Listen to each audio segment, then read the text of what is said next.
to do Joshua against Wilder and Fury against Usyk.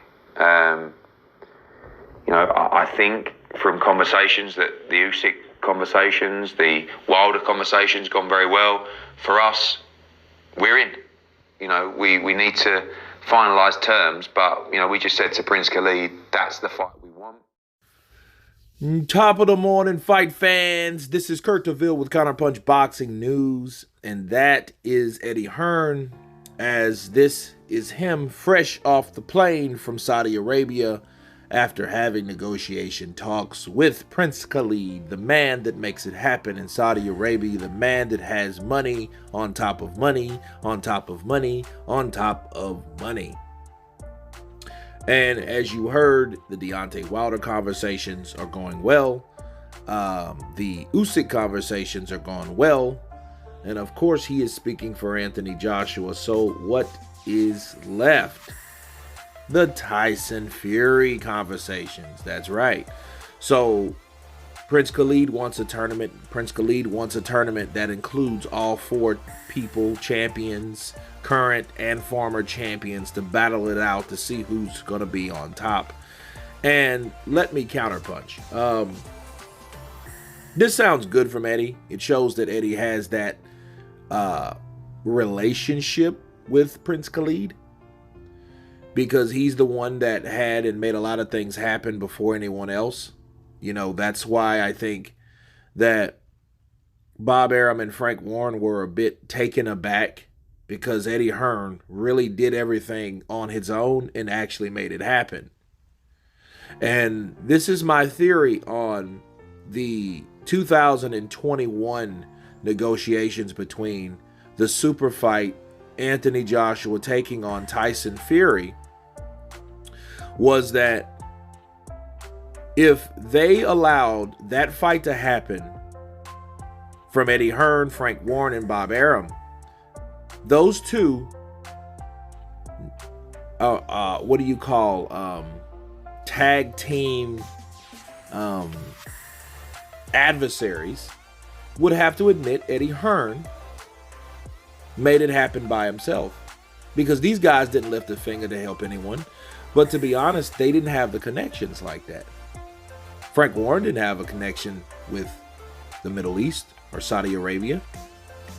Neither did Bob Arum. Bob Arum didn't have that. Eddie Hearn did. Okay, so Eddie Hearn has a working relationship with him. So maybe, just maybe, that fight didn't happen simply because, for one, you had Wilder, then they wanted to fight him first because they knew that that contract expired stuff was crap. And for two, they didn't want to give that young promoter credit for doing all that by himself. So if everything fell through due to an arbitration, the elephant in the room was Eddie Hearn did it alone. And people don't see that. People don't see the effort that in the time it took for him and his people and his team to make that fight happen. Tyson Fury at the last moment found out that Prince Khalid had the money for him and Anthony Joshua in Saudi Arabia. Why am I saying this? I'm saying this is because every time Eddie gets on the plane to go to Saudi Arabia, something happens. I mean, something goes into motion. And what really happened? Andy Ruiz happened there, and Joshua for the rematch for his redemption. 2 years later, he was right at the finalization of Anthony Joshua and Tyson Fury. 3, Anthony Joshua and Alexander Usyk for the redemption of the attempt to get the belts back for Anthony Joshua, all in the Middle East. Okay, so there is a history of progress between Eddie Hearn and Prince Khalid. So this is more evidence, and this is him discussing what they discussed in the Middle East. And that's what Prince Khalid wants. Okay? So by the end of Ramadan, I think we're going to hear more and more about what's going on with the conversations between Eddie Hearn, Anthony Joshua, Alexander Usyk, Deontay Wilder and company, and hopefully Tyson Fury. Because the common denominator between things not getting done in big fights is always Tyson Fury nowadays. Okay, Wilder screwed up a long time ago. He did. Him and his team dropped the ball with the zone. Okay, but lately, it's been Tyson Fury. For the last 2 years, Tyson Fury has made it difficult for each fight that people wanted him to see impossible or not happen. It's been always him that, oh, no, I don't want this or I don't want that.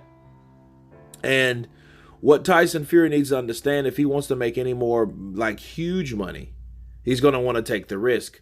But what is huge money to Tyson Fury? Huge money is what? 100 million? His ESPN contract for those years that he fought all those bums? That's that type of money. So if he's looking to cash out and go ahead and retire again, this is what he should do. But if he only wants to sit around and hang around for these fights that nobody really wants to see and still make 15 to 20 million or more, 25 even, why not? If he's Tyson Fury, because he's still playing by the Floyd Money Mayweather handbook. You get filthy rich and taking fights that nobody wants you to fight, and then people hate you. But then by the time you fight someone that could beat you, everybody wants to see you lose. So it's ingenious, actually. But anyway, you guys tell me what you think of Eddie Hearn stating that they're in, Usyk's in, Wilder's in, but Tyson Fury is not been discussed as of yet, and he may not be in. Of course, please subscribe, and you guys been Counterpunch. Peace!